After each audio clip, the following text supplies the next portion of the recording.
investigativas. Bien,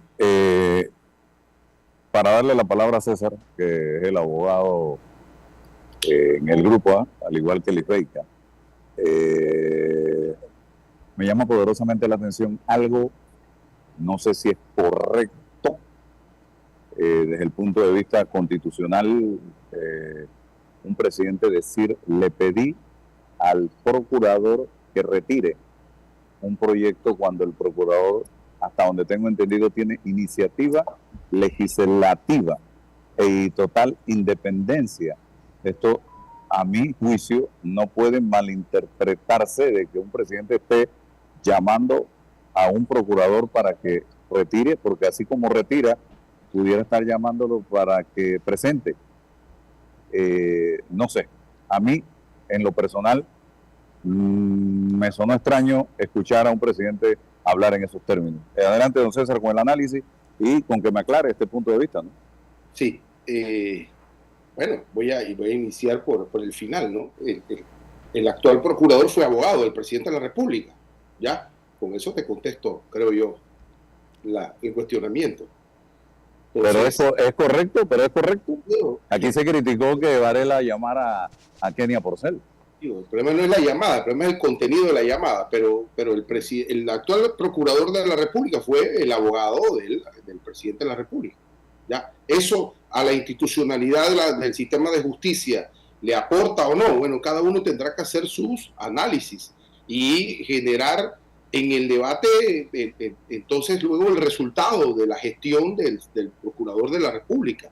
Esto no se trata de 5 años, se trata de una coyuntura, se trata de unos resultados que ese rol importante, fundamental y estratégico, constitucional, genera en el aparataje del sistema judicial. ¿Quién es el procurador? ¿Cuál es su ejecutoria? ¿Su grado de independencia? No solo su grado de independencia respecto a los casos que no están vinculados a gente del actual gobierno, o puede estar vinculado a la gente del actual gobierno, sino de todo lo que el propio procurador señala. Yo tengo una disposición constitucional donde el monopolio de la acción penal es del Ministerio Público. Usted tiene el monopolio para investigar todo, no algunos casos. Bueno, hay que esperar los resultados, no esperar, mirarlos ya, los que han salido y lo que se sigue generando.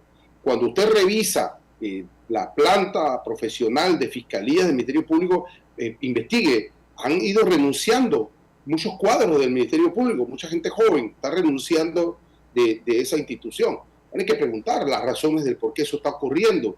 ¿Qué pasa con el problema de la formación de los fiscales, de la carrera para los fiscales y tal? Eso hay que empezar a preguntar. La estructura, la metodología, los resultados. Bueno, queda al pendiente. Y seguir preguntándose los grados de confianza que existen entre el Ejecutivo, el Ministerio Público, el Ejecutivo, las Cortes, el Legislativo. Sí, hay que hablar porque hay que conversar. El problema no es la llamada, sino los contenidos de las llamadas que nos manejamos aquí. Pero bueno, voy a la pregunta que se me hace, asumiendo la gran responsabilidad como el abogado de este programa, tamaña responsabilidad. Varias cosas que creo que se confunden aquí. No hay debate y no tiene por qué haber debate desde el punto de vista constitucional. Es el Ministerio Público el que está en cabeza de las investigaciones, de la persecución penal. Nadie le está discutiendo al Procurador General de la Nación que él es el que mantiene el monopolio de la acción penal. De hecho, es que no existe la limitación que él señala. Usted, ante un hecho, ante una noticia criminal, un periódico o cualquier elemento donde un fiscal se entere de que se pudo haber cometido un hecho con connotación jurídica, puede iniciar una investigación. Él no necesita para iniciar la investigación un informe de Contraloría. Es que nadie está debatiendo eso. Y poner en perspectiva ese debate no creo que corresponda a la realidad. Eso en materia del inicio de una investigación respecto a un delito de peculado con la administración pública. Pero, aquí viene, pero como el delito de peculado no es una abstracción penal, el delito de peculado entraña la demostración de un elemento, de ejemplo, de malversación de fondos, entonces la primera pregunta es, ¿qué es una malversación? De la sustracción de unos fondos públicos, ¿qué significa la sustracción de un fondo? Para usted determinar eso, usted como fiscal, y aquí el primer problema dogmático del procurador, que es un hombre, y me es extraño porque es un hombre académico, sabe que él para poder acreditar la malversación tiene que tener un elemento objetivo. El elemento objetivo pericial es la auditoría de la Contraloría por una norma constitucional. Entonces, para poder acreditar la malversación, él no puede basarse en otros elementos.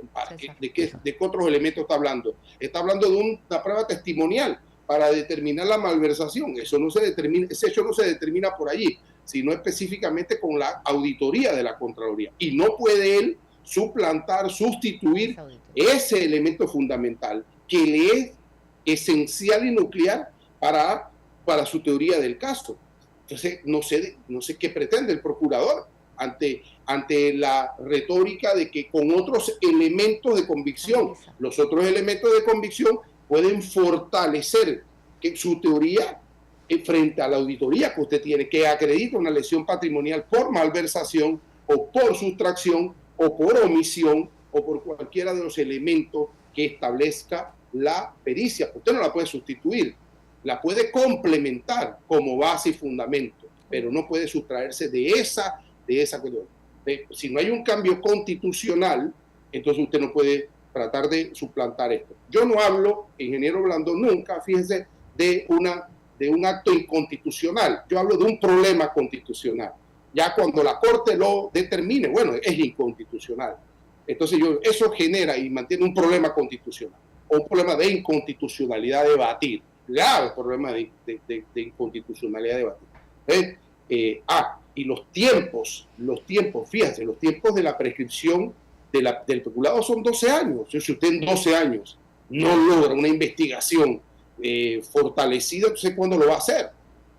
¿Cuándo es que lo va a hacer? Entonces no es un problema ni de tiempo, ni de un problema de metodología, de coordinación e ir estableciendo frente al análisis con su informe, no suplantándolo, sino complementándolo y tal. Eso, por una parte. Y lo otro, de la Contraloría, de estas medidas precautorias, esto es escandaloso, porque ya existe en el país una jurisdicción de cuentas, una jurisdicción que tiene un fiscal de cuentas y un tribunal de cuentas para ejecutar la revisión, la investigación, el procedimiento de un funcionario, de un agente de manejo, donde se advierta por precisamente esa auditoría de Contraloría que hubo un mal manejo, una malversación. Y miren, y ni siquiera el fiscal de cuentas tiene competencia constitucional o legal para decretar medidas cautelares al funcionario. Si el fiscal de cuentas, que está dentro de la jurisdicción de cuentas, no puede hacerlo, sino los magistrados del Tribunal de Cuentas, ¿cómo la Contraloría pretende adscribirse por un decreto, un desarrollo, unas medidas precautorias para generar secuestros a los salarios de funcionarios de manejo y tal? Eso es escandaloso. Eso advierte a una jurisdicción de la DRP cuando ya estaba. Ya hay una jurisdicción de cuentas y ese decreto no tiene frente a la ley y esa jurisdicción ningún tipo de asidero jurídico. Entonces, me parece que el procurador lo que corresponde, siempre lo he dicho, es revisar su metodología de trabajo, metodología de investigación respecto a la investigación de los delitos contra la administración pública, verificar dónde hay que fortalecer allí, donde hay que fortalecer, por lo menos, a todo delito contra la administración pública le agregan un delito de blanqueo de capital, porque sí, no necesariamente, y entonces, como el delito es más grave, entonces ponen a los fiscales de delito de contra la administración pública a investigar blanqueo de capitales, que no necesariamente es lo mismo, es más complejo, y traslada la responsabilidad de los fiscales para un delito que no está bien sostenido y deja por fuera entonces los delitos contra la administración pública. Eso pasa mucho cuando uno va a los debates de fondo en los casos con la fiscalía. No tiene la fortaleza porque imputaste 3 o 4 delitos porque quisiste hacer presión ante la imputación. Bueno, eso hay que revisarlo en materia de estrategia y qué efectos ha tenido continuar con este tipo de acciones, de decir, imputo a 3 o 4 delitos a sabiendas de que no tengo fortaleza en los mismos. Me concentro en el delito contra la administración pública, peculado, enriquecimiento injustificado, tráfico, bueno, los corrupción, los que están allí, y verifico y reviso mi metodología de trabajo a nivel de investigación y fortalezco. Pero ya lo habíamos discutido en este programa. Yo leí ese proyecto y ese proyecto no tiene ningún tipo de sentido para mí, no es actual. Ya hay elementos en la actual ley que habla sobre estos temas y hay que implementarlos y ejecutarlos. Álvaro, ingeniero, y Lisbeca y el público. Permítame otra consulta jurídica, ya que lo tengo aquí, la tenemos aquí al frente. Fíjese, en estos días tuvimos aquí al director de Lima, señor Nilo Murillo. Él hablaba de que él tenía la potestad en Lima de tomar algunas medidas con respecto a la cadena alimentaria, y me referíamos a los jamones picnic. En realidad, lo que hay es, porque yo me puse a mirar todo lo que estábamos hablando, hay un anteproyecto de ley que es la ley 35, que intenta cambiar la ley PADE y la ley 49, que está vigente. Mientras la ley esa está vigente, esa es la ley. La ley 49 y el PADE le da a la cadena agroalimentaria la potestad de la decisión de qué cosas se pueden importar o no. Aquí se ha traído importaciones al margen de esta ley, porque si no hay consenso, no se puede traer. Entonces, la ley 135, el anteproyecto de ley, pretende eliminar esto para darle la potestad a Lima y a un consejo de Lima manejado y controlado por el Ejecutivo, y los productores quedarían simplemente como menos opinadores, cuando en este momento tienen poder decisorio. ¿Usted cree entonces ahora que el desconocimiento de la ley, ¿no así?, no le da a usted la razón? Si usted no conoce la ley como funcionario público, y un funcionario público solo puede hacer lo que la ley dice, entonces, doctor, ¿cómo quedamos en esto? Sí, está clarísimo. O sea, usted no puede aplicar una ley no vigente bajo ningún concepto. Y si usted por omisión o por comisión, usted incumple las competencias, ya lo dijo a nivel constitucional, la gran separación entre el derecho público y el derecho privado. Ya el derecho público está asignado por lo que la ley le autoriza a usted. Ya, entonces, si usted no lo conoce o transgrede eso, tendrá eventualmente que responder por un abuso de autoridad o por una omisión de los deberes del servidor público, porque ahí está la ley, esa es su responsabilidad, conocerla. ¿Cuáles son sus competencias? ¿Hasta dónde llegan sus competencias? No puede más allá en el aspecto jurídico. Pero bueno, ingeniero Blandón, usted lo sabe mejor que yo, cuando la gente está en el poder, no hablo solo del director, no, sino en general, hay que... y para eso están los abogados ahí en las instituciones también. No tenemos competencia para esto, por más que queramos o sea útil o práctico o políticamente correcto hacer esto, no tenemos competencia. Y para evitarnos mañana subir, bajar escaleras, si es el caso, hay que cumplir con estas competencias.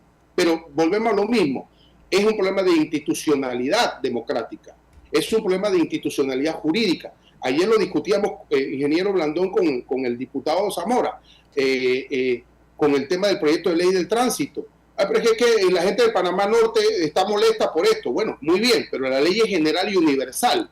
Y si el problema no es un problema de la licitación, un problema de la concesión del transporte, es un problema de la institucionalidad, de la autoridad, de la ATT, con qué músculo tiene la autoridad. Asimismo podemos plantearlo con la Codeco, con qué músculo tiene la Codeco para evitar monopolios, oligopolios, para evitar ese rejuego que existe. Entonces, igualmente Lima, ¿cuáles son las competencias de Lima hoy con la legislación que tenemos? Ellos tienen que ceñirse a eso, porque mañana en un debate jurídico no es...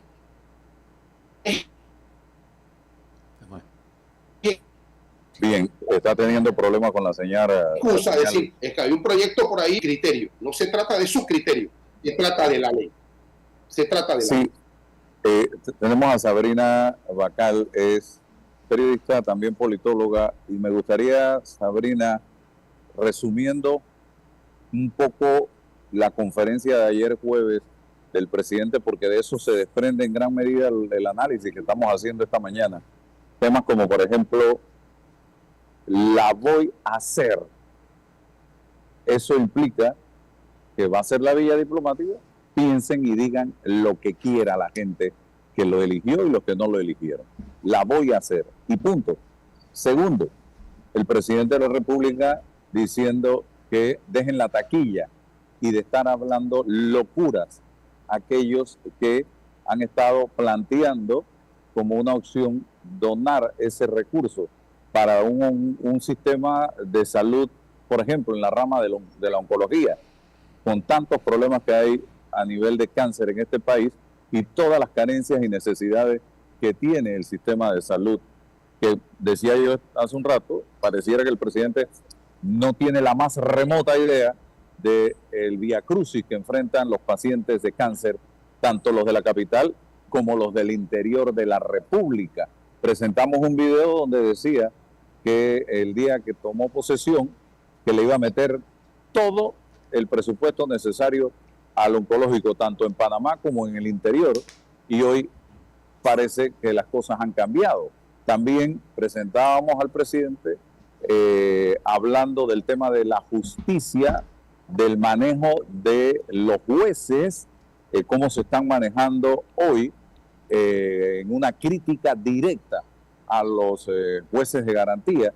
Y por otro lado, hablaba también de que llamó al procurador para pedirle que retirara un proyecto cuando, primero, debe haber independencia y segundo, el procurador tiene toda la libertad del mundo por iniciativa legislativa de presentar el proyecto que él considere necesario para mejorar la justicia en este país y que sea debatido dentro de la Asamblea Nacional de Diputados. Son algunos de los elementos que yo rescato de esa conferencia de ayer y me gustaría su análisis de los mismos y ver cómo el presidente sigue con ese lenguaje, con ese tono, con esa forma de decir las cosas que parecieran no agrada al pueblo panameño.